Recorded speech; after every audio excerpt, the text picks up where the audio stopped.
Kasus korupsi Provinsi Jawa Timur bejibun. Apakah Gubernur Khofifah Indar Parawangsa terlibat? Berikut ini rangkuman sejumlah kasus korupsi di Provinsi Jawa Timur yang sedang ramai dan terus disoroti. 1. Korupsi dana hibah APBD Jatim tahun 2019 sampai tahun 2022. Sahatua P. Simanjuntak, Wakil Ketua DPRD Jatim tahun 2019 sampai tahun 2024, diduga menerima suap sekitar 5 miliar rupiah terkait pengalokasian dana hibah untuk kelompok masyarakat Pokmas dan total hibah sekitar 7,8 triliun APBD Jatim tahun 2020 sampai tahun 2021. KPK telah menetapkan 21 tersangka dalam kasus ini. 4 penerima termasuk pejabat dan 17 pemberi. Tindakan KPK mencakup pemeriksaan saksi dari DPRD, swasta, penggeledahan kantor dinas peternakan, KONI, serta rumah dan kantor di Surabaya, Malang, Sidoarjo. KPK menyita aset senilai 8,1 miliar di Surabaya dan Malang pada tanggal 8 Januari tahun 2025. Sebanyak 21 orang dicegah bepergian ke luar negeri per Juli tahun 2024, termasuk 6 anggota DPRD Jatim. 2. Pemanggilan dan investigasi terhadap pejabat lain.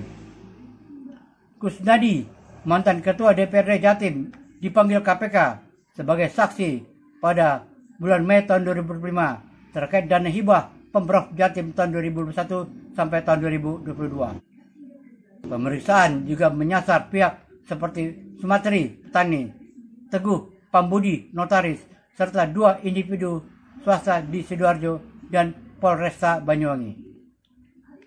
3. Tuntutan pemeriksaan terhadap gubernur. Aktivis dari jaringan Kawal Jawa Timur, Jakarta Timur, mendesak KPK untuk memeriksa atau menetapkan Gubernur Khofifah Indar Parawangsa sebagai tersangka. Mereka menyoroti dana hibah Gubernur Birokesra Jatim yang mencapai 1,2 triliun rupiah pada tahun 2019 dan dugaan SPJ fiktif hampir 895 miliar rupiah. 4. Penelusuran awal dan geledah rumah pejabat. KPK mulai penyidikan dengan menetapkan 21 tersangka dan melakukan penggeledahan rumah tokoh seperti Lanyala Mataliti, anggota DPD April tahun 2005, dan Abdul Halim Iskandar, mantan Mendesa. Penelusuran juga dilakukan di kantor KONI Jatim, bagian dari penyidikan dana hibah Poknas tahun 2021 sampai tahun 2022. Kesimpulan, kasus ini cukup kompleks dan melibatkan pejabat DPRD, gubernur, jajaran Pemprov, serta pihak swasta. KPK kini fokus menuntaskan penyidikan, termasuk pengumpulan bukti, pemeriksaan pejabat tinggi, dan penerusan aliran dana hibah. Tekanan publik dan aktivis memburuk, terutama seputar peran Gubernur Khofifah. 1. Siapa saja 21 tersangka dana hibah Jatim? Total 21 orang ditetapkan sebagai tersangka lewat sprindik KPK tanggal 5 Juli. 4 tersangka penerima, 3 penyelenggara negara dan 1 staf negara. 17 tersangka pemberi, pihak swasta, dan 2 penyelenggara negara. KPK belum merinci nama-nama lengkap, menunggu penyidikan lebih matang dan pemberitahuan kebersamaan dengan upaya paksa serta penangkapan tahanan.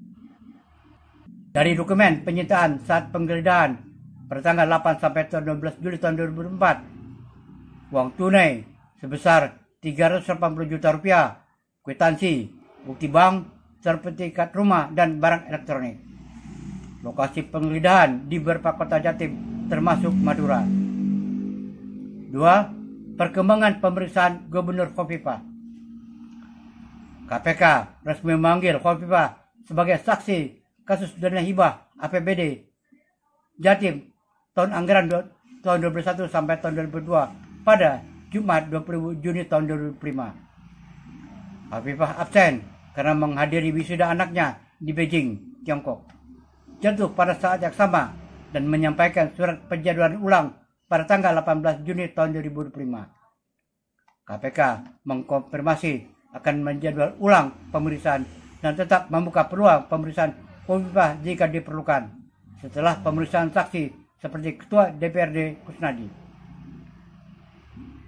3. Timeline utama penyidikan KPK.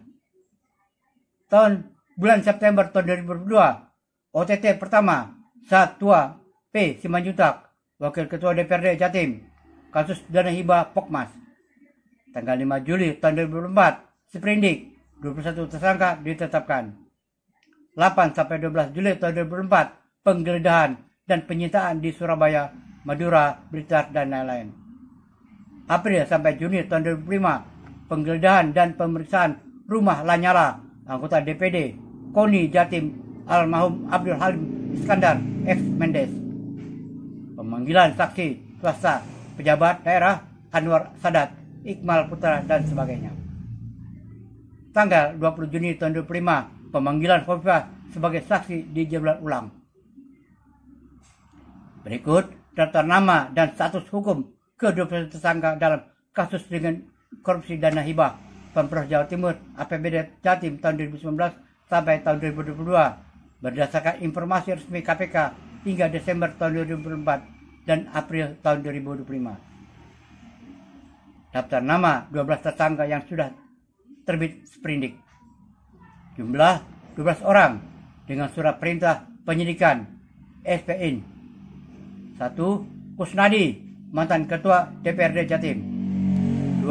Ahmad Iskandar, Wakil Ketua DPRD Jatim. 3. Anwar Sadat, Wakil Ketua DPRD Jatim. 4. Mahmud, anggota DPRD Jatim. Ahmad Heriadi dari kalangan swasta. Hasanuddin, swasta. Jody Pradana Putra, swasta. Ahmad Jailani, swasta. Bagus Wahyu Duyono, Staf Sekwan DPRD Jatim. R.A. Wahid Ruslan, swasta. Ahmad Yahya M, guru. Mahfudi, swasta. Lanjutan, 109 tersangka sisanya. 9 tersangka tambahan terdiri atas singkatan seperti BW, JPP, SUK, AR, WKS, AJ, AJM, RWS, MF, AM, JJ, MM, dan lainnya. Berasal dari kalangan swasta atau DPRD Kabupaten, misalnya Sampang, Probolinggo. Data lengkap, BW swasta. JPP, Jody Pradana Putra, sudah disebut atas. SUK, AR, WKS, AJ, AJM, RWJS, MF, AM, MM. Semua inisial ini terdata sebagai swasta. JJ, anggota DPRD Kabupaten Probolinggo. KPK belum mengungkapkan peran atau status hukum lanjutan penahan perkembangan proses buat mereka.